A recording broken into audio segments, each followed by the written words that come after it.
This is CBC Nova Scotia News. Bail delayed. A hearing is adjourned again for a Halifax man accused of U.S. consulate bomb threat.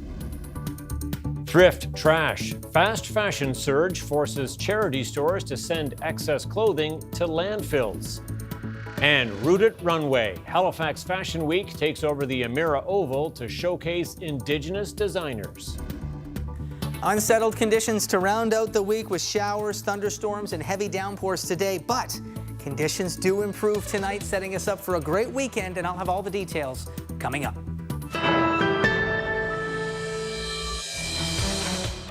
Good evening. The man accused of making a bomb threat against the U.S. consulate in downtown Halifax will have to spend at least a few more days in jail while lawyers try to sort out what to do next. Ali Asakwe is brought to provincial court early this morning from the Burnside jail where he's being held. Right now, he's facing two charges, one of mischief and another of uttering threats. Lawyers spent over an hour in meetings discussing how to proceed, but in the end, they didn't have enough to go on. For me, it's difficult because if there's more charges, the goalposts are moving, and it's difficult to know what a court would consider appropriate bail. So, quite possible that there are new charges next Wednesday, and again, not in a position to constructively deal with bail. The bomb threat forced an evacuation of a large section of downtown Halifax around the parkade and the building housing the consulate. There was also a smaller police presence in Clayton Park around the scene where Asakare was arrested. His case returns to court on Wednesday. Halifax Council Committee has called for a plan to improve financial accountability within the Mayor's office and the broader municipality. The committee voted to have the Chief Administrative Officer develop corrective measures. This comes after a June audit found $111,000 in transactions handled by Mayor Andy Fillmore's office did not comply with municipal policies. The audit prompted the city's Auditor General to refer the matter to the RCMP. The motion includes amendments from Fillmore, although he did not take part in the committee's discussion, citing concern of conflict of interest. The plan is expected to be delivered to Council within 2 months. Charity thrift stores are sending more used clothes to landfills. Industry insiders say the cause is layered, but at the core is the growth of fast fashion and fluctuating used textile markets. Taryn Grant reports. Inundated with donations of used clothes, charity thrift stores are having to send more and more to the landfill. Clothes really shouldn't go in the dumpster, but there's just so many clothes being generated now with fast fashion. Okay, so at this store in suburban Halifax, this is a fraction of donations waiting to be sorted. The store manager says she used to be able to sell the excess to other charities. They would sell some to for-profit stores, like Value Village, and some might be exported to another country. But 6 months ago, the charities stopped buying because there's just too much. In the work that I've done nationally, we've seen it coast to coast. This used clothing expert says the same problem is hitting charity thrift stores across Canada. Through the system that we have created, I think it's worked really well for many, many years.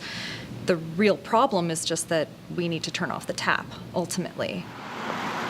The National Diabetes Trust collects used clothing from donation bins. Until recently, it would also buy from charity thrift stores. But it stopped doing that in Ontario, Manitoba, Saskatchewan, British Columbia, and Nova Scotia, citing changing market conditions that have affected inventory levels and processing capacity. Another big player, Value Village, is shifting away from buying from charities. The thrift giant would not do an interview, but in its annual reports, it says half its stock used to be bought from charities. Now nearly 80% comes through direct donations. One used clothing exporter says pressure is mounting on the international used clothing market. Under pressure also in a really thin margined, it's a low value commodity. Bethel says inflation and global unrest are driving up the cost of exporting used clothes. Plus, some countries are adding taxes to try to slow the stream. Genge says the only real solution is policy. It's legislation, it's regulation that needs to come into play to to address that. She'd like to see more textile recycling and for manufacturers of new clothes to face the burden of disposal. Taryn Grant, CBC News, Halifax. A Nova Scotia government initiative aims to reduce methane emissions from the province's largest landfills. Researchers from St. FX University will measure the emissions and identify opportunities to capture the methane before it enters the atmosphere. They will also look at methane recovery systems that are already being used in Canada and internationally to determine if they can be used here in Nova Scotia. The province's legislated greenhouse gas reduction targets are to be at least 53% below 2005 levels by 2030 and to achieve net zero by 2050. The project will cost just over $240,000.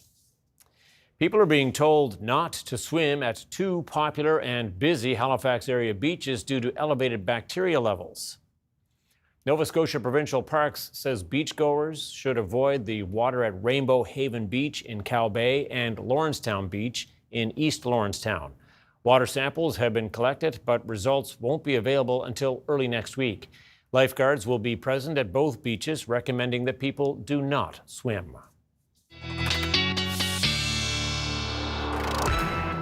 Jay Scotland is back with us again tonight for one quick look at the weather forecast. Jay. Yeah, we had, after some sun to start the day, some wet weather moving in late afternoon, early evening, Tom, for the HRM. And at last check, and these do change, so you'll want to check your phone, we did have some advisories, watches in place, yellow thunderstorm watches as we look south of the Amherst area, down towards Kentville, Middleton, in through parts of the valley. So still, over the next few hours, a chance for thunderstorms to develop that could produce locally heavy downpours. That chance will diminish later this evening. The sky does clear overnight, and that paves the way for lots of this sunshine and temperatures warm enough but not oppressive in terms of heat or humidity. We'll see temperatures for the Halifax area low to mid 20s depending on how close to the water you are for your Saturday, and that wind from the northwest will help keep the humidex down to a reasonable amount as well. So heading into the weekend with some unsettled conditions on Friday for much of the province, but certainly not unsettled as we get into Saturday and Sunday. And I'll have your full weekend forecast coming up a little later in the show. All right, all the details on the way. Thanks so much, Jay. Yeah. Halifax Fashion Week's 5th year went to new lengths, literally, to expand representation from diverse communities. One of the shows focused on collections from several cultural groups, including Mi'kmaq designers and models. And to show off all the looks, the organizer took over the Oval. The CBC's Elizabeth Chu has more. Halifax's happening outdoor space, the Oval, transformed into a designer runway for the first time. Halifax Fashion Week is going big, showcasing communities, but on a shoestring budget. Because there's been cuts to the arts and it's part of that driving all, but really and truly I disrupt the norm, and I couldn't see the 5th year doing it and not having these spaces available for us to make noise and show up. Showing up in runway looks rooted in culture. Rooted is this year's theme. Many of the models are Indigenous, wearing designs actually dreamt up by Michelle Roy. So sometimes I know I've dreamt of something that I'm going to make, and I don't really know who it belongs to yet, but I'll still get everything, make it, and then I find the owner. It's a natural process that happens. Her fashion house, Two Feathers Mi'kmaq Design, is in the basement of her house on the Gold River Reserve. She's stitching up 16 looks for 2 shows this week. The highlight, though, is that she's so open to allow us to bring our own models to be who we authentically are. And, sometimes that gets lost in the production, and she's really focused on that. The Oval is such a big venue. Our Indigenous designers are going to have a long runway to showcase their stuff. Millbrook band member Raven Stevens is a runway model and also a role model, paving the way. Last year when I came, I realized there wasn't a lot of Indigenous representation. There was no Indigenous designers, and I think, myself included, there's maybe 2 to 3 Indigenous models. So this past year, I've been working really closely with Soli to do some outreach and make the industry more accessible, take down some barriers. So it's really excited to see a lot more Indigenous representation this year. Under Raven's wing is designer Travis Francis. Just showing our kids and our youth that it's possible to not do the traditional things in our life. Like I feel like sometimes there's like 4 walls around our community, and I think it's important to show the whole world. You know, everybody's different. I think it's important to show our youth that there's so many different things in the world than just everything that's in our community. As the ball game is played on a diamond next to the oval, models put on their game face and stay on pace. In case you're wondering, the length of the Halifax Emira Oval is 400 meters. An NFL football field is 110. Are these models ever getting their steps in? If you ain't have sore feet, you ain't doing it right. From the single stiletto strut to moccasins stepping forward under a setting sun, this show is proving there's no stage too big for inclusion. Elizabeth Chu, CBC News, Halifax. Some bookstores in Halifax say that the big screen adaptation of The Odyssey has been a big boon for business. Bookmark is one of several stores in the city experiencing significant increases in sales for Homer's classic poem. Manager Mike Ham says they couldn't restock the shelves fast enough after the summer blockbuster took over theaters last month. He says the book has been a big chunk of their sales. It's been substantial, probably, I would say it probably multiplied our normal sales by at least 25%. Indigo says thousands of people have bought a copy of The Odyssey in Nova Scotia stores this year. In recent weeks, an orca was spotted at the Canso Causeway, and at least one beluga whale was seen swimming near St. Peter's Marina. Elizabeth Wamborn is a marine mammal scientist. She says our waters are shared by many different species, but some sightings are more rare than others. Have a listen to our conversation with the CBC's Aaron Potty.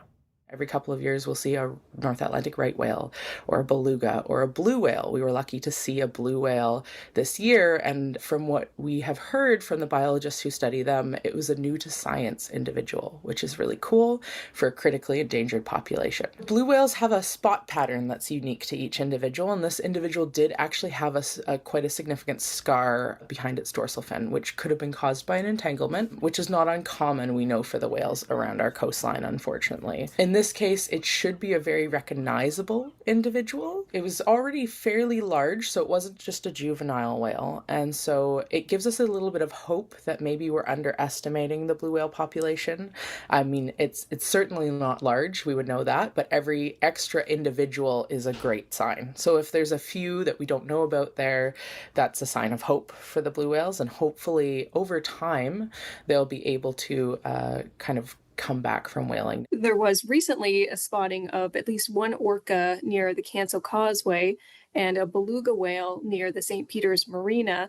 In your experience, how rare are they to see these types of whales? So an orca is incredibly rare. We do get them passing through, and often a fisherman will see a group of whales off the coast earlier in the season, like late May, early June. But to get an orca in the place it was, down in the Canso Causeway and the Gulf side, and staying there for a long time without any other orcas around, it's unusual. So that's really rare. Normally they're just passing through on their way north to Newfoundland and Labrador and the Arctic. The beluga is less unusual. So we know that the belugas we get along the coast are usually from the Gulf of the St. Lawrence population, which lives down in the St. Lawrence estuary, and they spend most of their year there in Quebec waters. We do get almost every year there's wandering belugas. What is unusual is the fact that it was in the Brador Lakes and not along the coastline.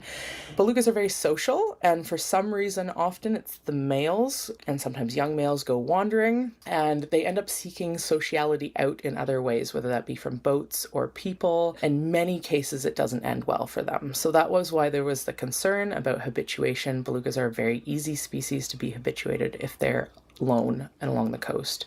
So Newfoundland and Labrador, as well as Nova Scotia, do see a fair amount of solitary belugas. In fact, PEI does see that as well. I wouldn't say it's going to be an every year occurrence, but we do know that they pass through. And there's a great place to take in the view in Bridgewater. Jay, back with your full weather forecast in just a couple of moments.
Let's get to that full weather forecast now. Jay Scotland back with us again. All eyes on the weekend now, Jay, and you can't blame anyone for that because it's sounding like it's going to be a pretty good one.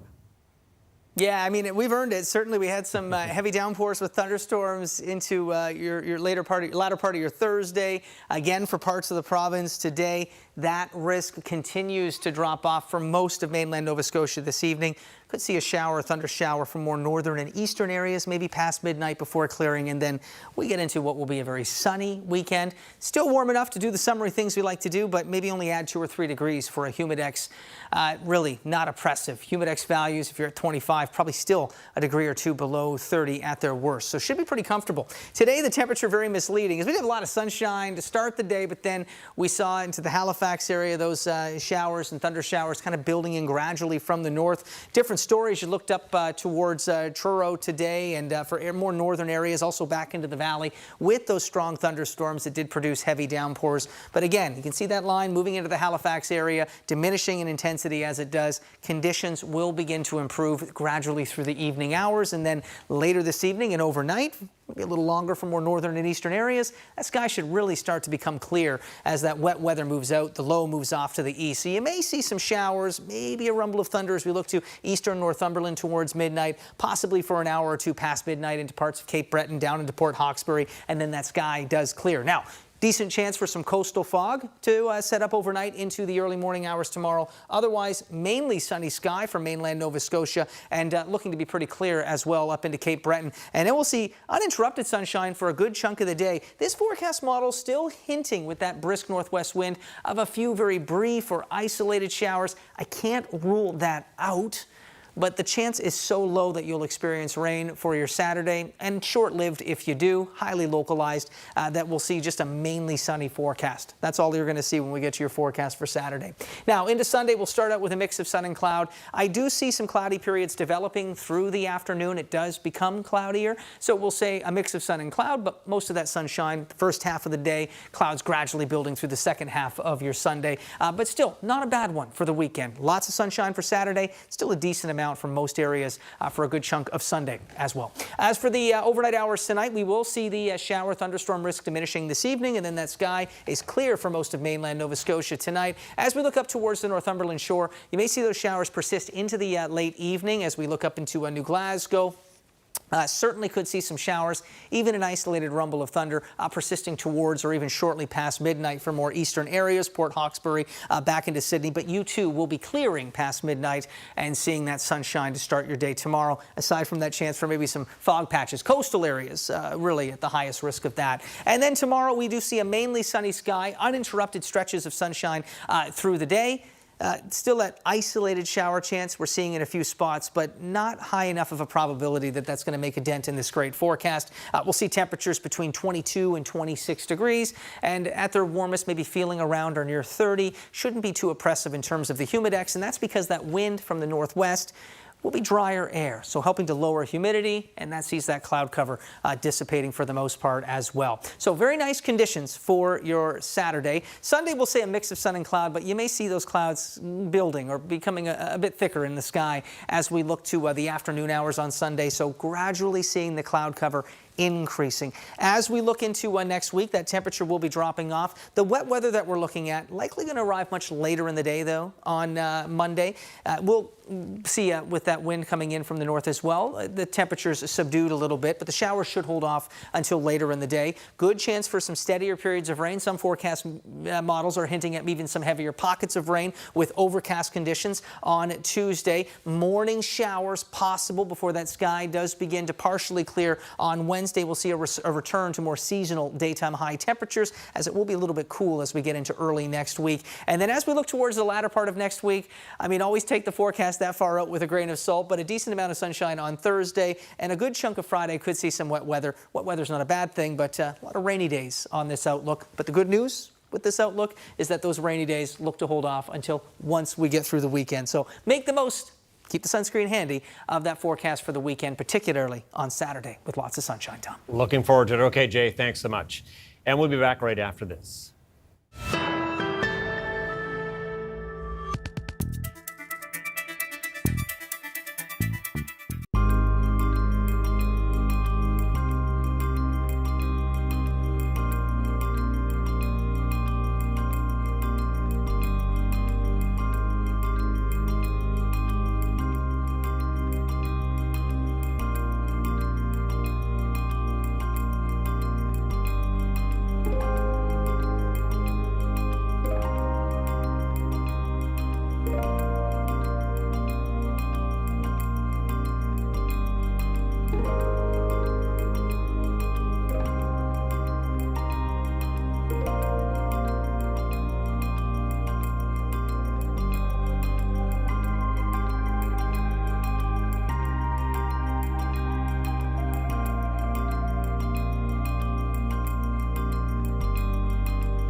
are just past the peak of the summer tourism here in downtown Halifax, and lots of people enjoying the waterfront today. There was a lot of optimism about this tourism season as we headed into this time of year, and a lot of it was coming from Discover Halifax. Sarah Reeves representing this organization in downtown Halifax here, and yeah, thoughts were that this would be a good tourism season, anecdotally at least, and today certainly evidence that there seems to be a lot of people around. Absolutely, Tom. We're on track to break last year's records, so it's another record-breaking season for tourism and HRM, which is great.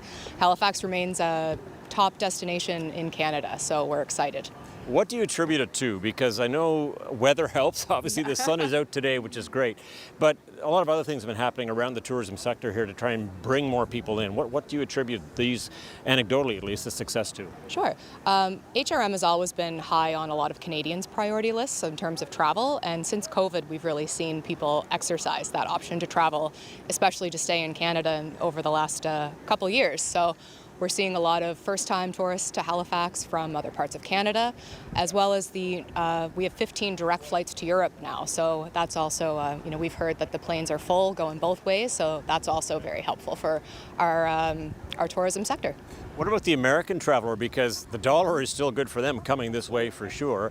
And given all the geopolitical things that have been happening around the United States these days, are we seeing Halifax, Nova Scotia, is sort of a safe landing place for tourists? Absolutely. We're still seeing a lot of Americans coming north to Canada. As you mentioned, the dollar does not hurt. That's pretty great.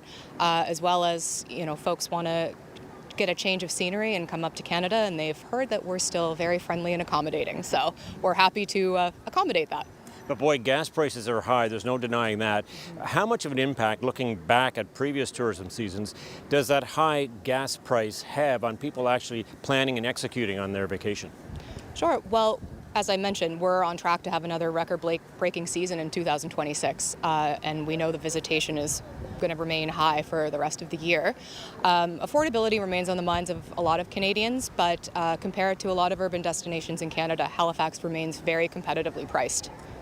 Okay, and I know that the city and business interests in the city and so on have been trying a lot to get events happening in the city. How much is the jump in tourism that you're expecting, how much do you think it is being driven by events? Anecdotally, we see that hotel rooms have been very busy over the last few months. We've had a lot of big events come to Halifax, Sail GP, the Outdoor Comedy Festival, Canoe Junior World Championships, just to name a few. And, those do draw folks that might not have normally come to HRM, and we're seeing that in hotel demand. Because it's not easy to get a hotel room in Halifax, like last weekend for sure, that's obviously the big weekend in summer, but even now and as we head into the later August. In 2025, we don't have our numbers yet for 2026, but in 2025 we had 93 nights of what we would consider at capacity in HRM. So, demand is certainly high, and we're hoping that over the next few years we'll be able to increase supply. Well, increased supply because the price of hotel rooms remains relatively high. I know I've heard some tourists a little bit surprised by the price of the hotel room here. What can you quickly say about supply and how much elasticity you think there is in the market here?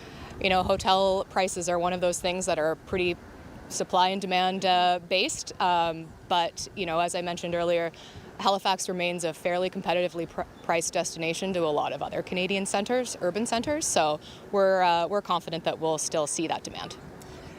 So you think it's going to be, are you a betting person? Do you think it really, are all indications at least now thinking that we will be above the numbers we saw last year, impressive as they were? So far in 2026, those are the indicators, yes, yeah. What's left happening in Halifax this summer? There's always festivals and things going on around, but what would you say to people about who are coming here looking to enjoy Halifax? There's still lots of music, lots of culture, lots of culinary experiences for people to have in Halifax. So we encourage everyone to still come. Our great weather continues for at least another month and a half. So come on and see us. And just quickly before I let you go, you mentioned Sail GP off the top there. An international audience for that event. Halifax obviously in the spotlight for that. How quickly do you think you'll start to see the effects of that in future tourism here? Well, I think they're already committed to come back in 2027, so in May of 2027. So that'll be another great event for people to plan early, get those prices locked in, and come back to Halifax. All right, Sarah Reeves, thank you so much. Enjoy the rest of your summer. Thank you, Tom. Coming up, the latest on the ongoing trade talks between Canada and the U.S. as a tariff deadline looms. And WestJet agrees to pay a settlement to flight attendants as part of a sexual harassment class action.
I'm Angela McIver, a reporter here at CBC Nova Scotia. My focus is on consumer stories, so basically anything that involves your money. Think you've been scammed or have information about a potential fraud? Get in touch and I will dig into it. I'm here to investigate.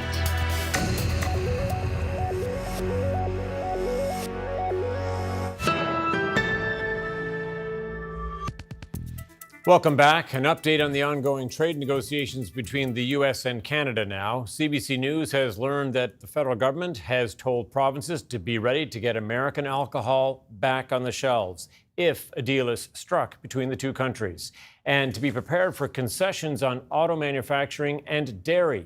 That said, sources have told CBC that the two countries are not close to a deal. And all this comes after U.S. Trade Representative Jamieson Greer issued a warning earlier in the day, saying the Trump administration will not tolerate any form of retaliation by Canada against the U.S. The CBC's Kate McKenna's caught up with the Greer in Iowa. Mr. Greer, great to see you. U.S. Trade Representative Jamieson Greer toured this tire factory in Iowa, defending the Trump administration's trade policies as being good for American jobs. But inside, we asked him questions about how close the U.S. is to a new trade deal with Canada. Understanding that you can't negotiate in public, I'm wondering from your perspective and from the Trump administration's perspective, how are negotiations going between Canada and the U.S.? So we're having what I would call constructive negotiations with the Canadians. At the end of the day, President Trump in the United States, we're going to do what is best for America. If there's a way to bring Canada along with that, we're happy to do that. Greer has met with his Canadian counterpart 4 times in 3 weeks. Canada wants to work towards a deal that would see the new tariffs thrown out and the existing sectoral tariffs on things like steel, aluminum, auto, and lumber at least reduced. But today, Greer dismissed the chance of a deal being imminent, saying there's still a lot of disagreement to work through. I suppose what I would say is for decades we have had major trade issues with Canada. So when you say 1 or 2 issues, that would be nice if it were 1 or 2 issues. There are a lot of issues, and we're speaking about all of them. And I think that any potential resolution has to include all of these or a pathway forward for them. The federal government is briefing the provinces and territories today on the latest, as well as the U.S.-Canada Advisory Committee. The Prime Minister hasn't ruled out retaliating if the new tariffs take effect next Wednesday, but today Greer says that any retaliation will not be tolerated. Kate McKenna, CBC News, Des Moines, Iowa. Luigi Mangione admitted to killing United Healthcare CEO Brian Thompson on Friday. His 2024 arrest, which followed a manhunt and media frenzy, turned the then 26-year-old into a hero for Americans frustrated by their country's health insurance industry. Prosecutors pushed back against that characterization of him. There can be no celebrity in assassination. Any person who celebrates, encourages, or excuses actions like these is fundamentally wrong. In court, Mangione pleaded guilty to federal stalking charges in relation to the killing. He admitted he shot and killed Thompson on a New York City street and posed as a potential investor to track him down. Mangione told the court he pursued Thompson after enduring years of pain from a broken back and struggling to navigate obstacles in the health insurance system. Mangione faces a maximum sentence of life in prison, and he still faces murder charges filed at the state level. Nigel Farage regained his seat in the UK Parliament after quitting last month and forcing a by-election. The populist politician, one of Britain's leading Brexit leaders, saw his win is somewhat overshadowed by the relatively strong showing of his main rival, a trash can-wearing comic named Count Binface. Here's Julia Chapman to explain how a scandal prompted Farage to launch the by-election in the first place. It emerged that Farage was given nearly 10 million Canadian dollars by a cryptocurrency billionaire not long before he stood as an MP, and that he never declared it on the Register of Interests. He insists he didn't have to, but a parliamentary investigation was opened. So Farage triggered this by-election as a sort of referendum on the issue, pitting it as the people versus the establishment. And today he argues the result proves that his constituents don't care about the scandal. I called this by-election because I wanted the people of Clacton, the voters of this constituency, to be my judge, not the mainstream media in Britain and the political establishment who paint us out to be criminals and bad people every day. The mainstream political parties in the UK refused to take part in this vote, calling it a stunt, a vanity project and a waste of taxpayers' money. That meant that Farage's main rival became a comedy candidate dressed as a garbage can. He goes by the name of Count Binface and he's run in other elections around the UK. But he's never won more than 1% of the vote before. In Clacton, he secured 27%. He says he couldn't let Farage run unopposed. If they choose not to stand, somebody has to stand up and be the opposition. And so, it's my humble duty to actually be His Majesty's official opposition. And I've taken that with great honour. When the results were announced in Clacton, the winner was nowhere to be seen. Farage says he was warned of a plot to disrupt the vote count and humiliate him, so he celebrated with supporters instead. But his resounding win doesn't mean problems go away for Farage. The scandal has affected Reform UK's standing in the national polls, which they had been leading for some time. And this morning, the parliamentary investigation into Farage's finances has reopened because he's officially an MP again. Julia Chapman, CBC News, London. At least 8 people are dead after record-breaking rain triggered flash flooding near Tokyo Friday. Officials say the extreme weather also stranded thousands of travelers at the city's main airport. More than 360 millimeters came down in 24 hours around the Japanese capital, swamping roads and railways and knocking out power to nearly 20,000 customers. It came during one of the country's busiest holiday travel weeks. The country deployed soldiers to the area to help with relief efforts. WestJet has agreed to pay a multi-million-dollar settlement to some of its flight attendants. It's part of a sexual harassment class action. As Nisha Patel explains, it stems from a complaint made more than a decade ago. WestJet has settled a lawsuit launched by more than 3,400 of its female employees. It began more than 10 years ago when flight attendant Mandalena Lewis alleged she had been sexually assaulted by a WestJet pilot while on a layover to Hawaii. This has been like hell for me, obviously. It's been a nightmare.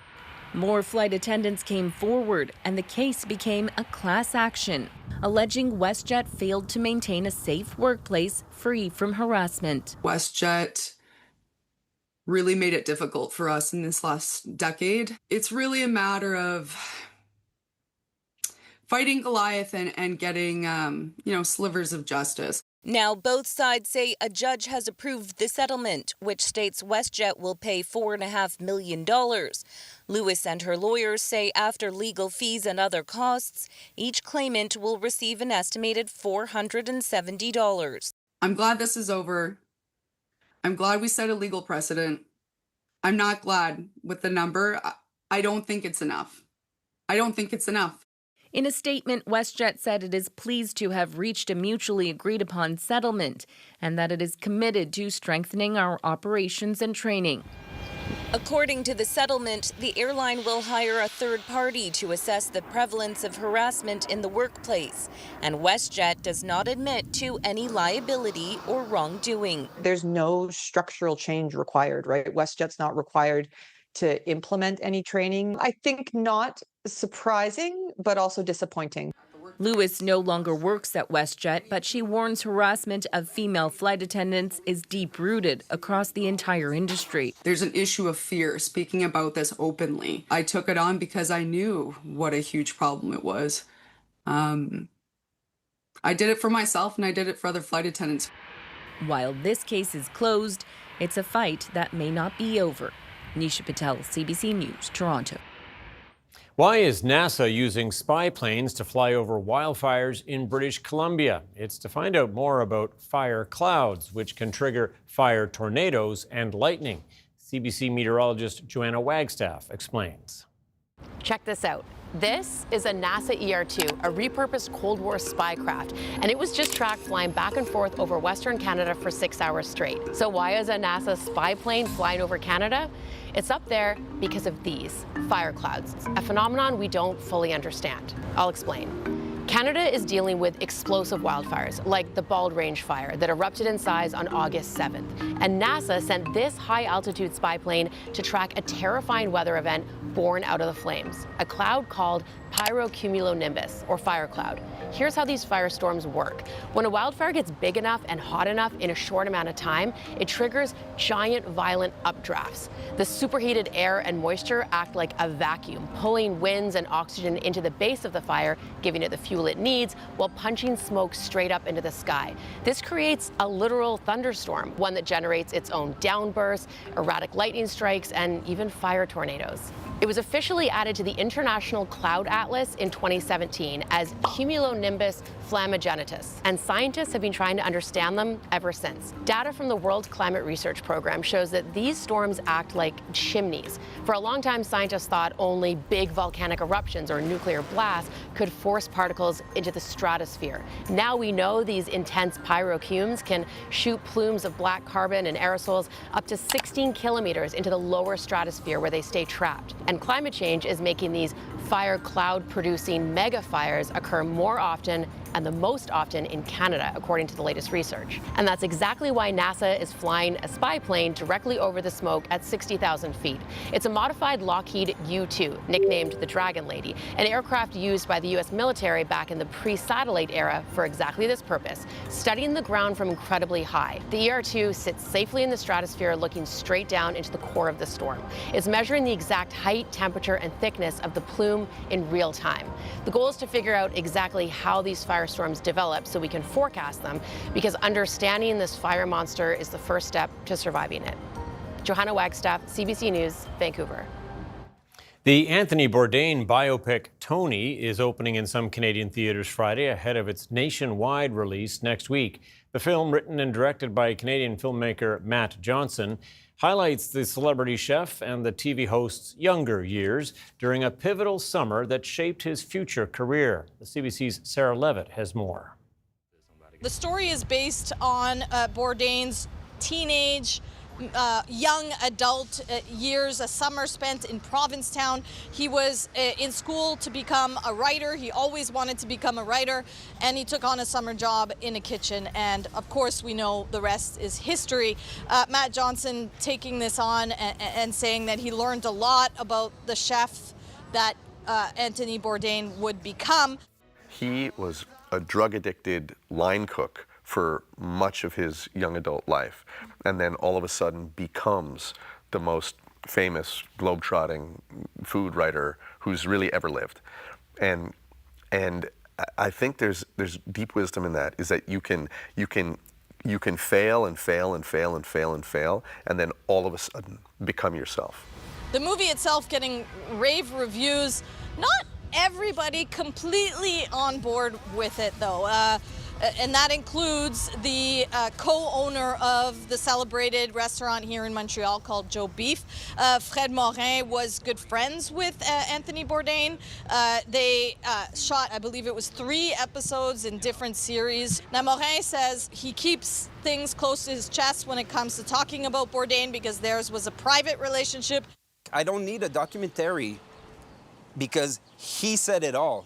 Like, he was open, like in his shows, in his books, in his conversation, like he let it all there in such perfect, like, curated form that nobody else can say it afterward because there's nothing else to say. And if there was some more to say, it was for him. Morin said he was invited to the premiere in New York City, but he declined, saying he didn't really want to go.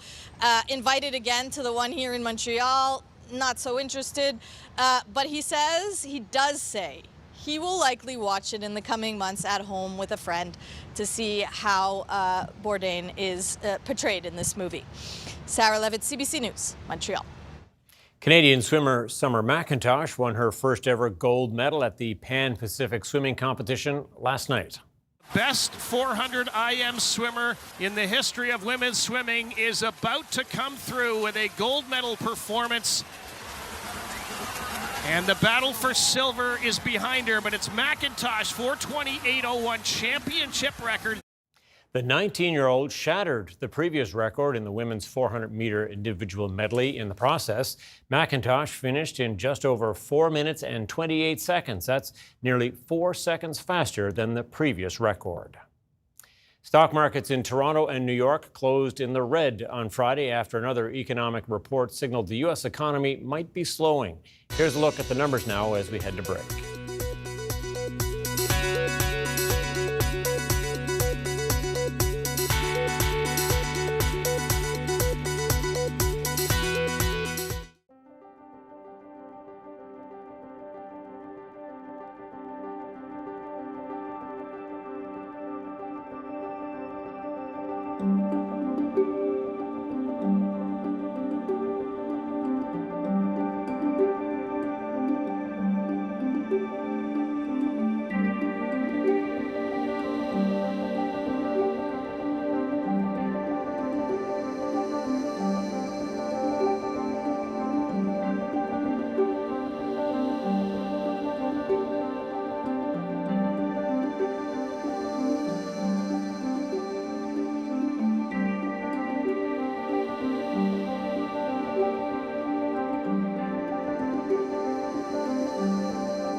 Jay, who could you fault for thinking about the weekend? The forecast sounds fantastic. Thank you, Mother Nature, for cooperating. Yeah, it's looking good for the forecast for sure. It's looking good. I think we've certainly earned it with unsettled conditions for parts of the province yesterday. Again, today with those heavy downpours, a lot of lightning strikes with those clusters of thunderstorms that were affecting parts of the province today.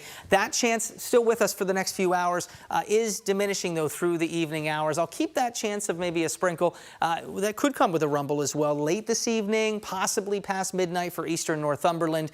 As we look up into parts of, you can see there's a heavier downpour on this forecast model as we look up into parts of Cape Breton as well. But the good news is that ridge of high pressure starts to build in, and that cool, dry air coming in from the northwest sees that cloud cover really clearing out. Coastal fog patches possible, but a very sunny start to the day. Not much to show you weather-wise on this forecast model, aside from maybe a few very isolated short-lived showers that I'm not convinced are even going to happen as we look through the afternoon and evening. Saturday looks great. Sunday, we'll see a sunny start, but clouds gradually building through the day, but still a decent forecast for Sunday as well. So let's take a look at your Halifax day planner, starting the day with a mainly sunny sky, some coastal fog patches possible. Wind is from the northwest, not too blustery, between 10 to 20 kilometers per hour. That's a drier and cooler wind direction. So that will see the humidex really brought down as well, not just the temperature.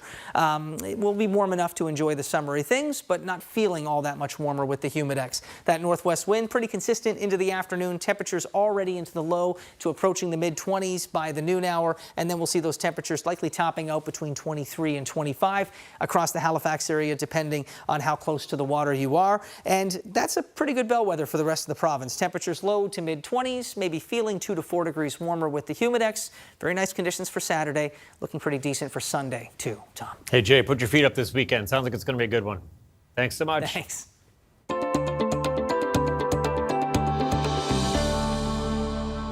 Some Indigenous youth on Prince Edward Island had a chance to try their hands at golf for the first time this week. About 20 people took part in the Mi'kmaq Confederacy's first ever Indigenous Youth Golf Day. The CBC's Taylor O'Brien was there. This is Kate Code's first time playing golf, but her sister Kiera is no stranger to the sport. Kiera got to give her sister some tips at the first annual Indigenous Youth Golf Day, hosted by the Indigenous Sports Circle with the Mi'kmaq Confederacy of PEI. The sisters say they had some takeaways from the day. That you just have to slow down and have fun in life. That I'm not that bad at golf that I thought I was. About 20 Indigenous youth took part, with skill levels ranging from people swinging clubs for the first time to those who have a little more experience. They all got to play 9 holes and take part in contests and games at each hole. We just want kids to see that, okay, golf is attainable and it might be something I can do with my parents or my friends at other times of the summer as well.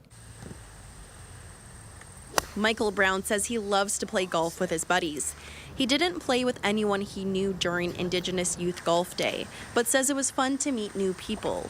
Hogan says any time Indigenous youth can gather together is important. To be able to share that culture is really awesome, and to be able to make those connections. We try to do events all throughout the year, whether it's hockey, flag football, all other sports. So the more that our youth can come together, it really creates a community. If you're First Nation and you want to get out here, just come out and have a good time. Hogan says golf is one of the sports at the North American Indigenous Games, and the Indigenous Sports Circle wants to find young Indigenous Islanders who might want to represent PEI at the next Games. The golfers say they'll be back to take a swing at next year's Indigenous Youth Golf Day. Taylor O'Brien, CBC News, Bon Shaw. And finally, trading the dog park for the big screen. Have a look.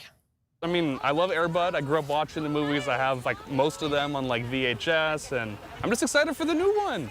You know, ain't no rule that says a dog can't play basketball. Dozens of pups and their owners got front row seats to a screening of the canine classic Air Bud ahead of the franchise's return to theaters next year. The showing included a sneak peek of Air Bud Returns. I'm not going to spoil it, but it's a real underdog story, if you know what I mean. Fans even got to meet the leading pooch. And that's it for us tonight. Thanks for watching. We'll see you next time.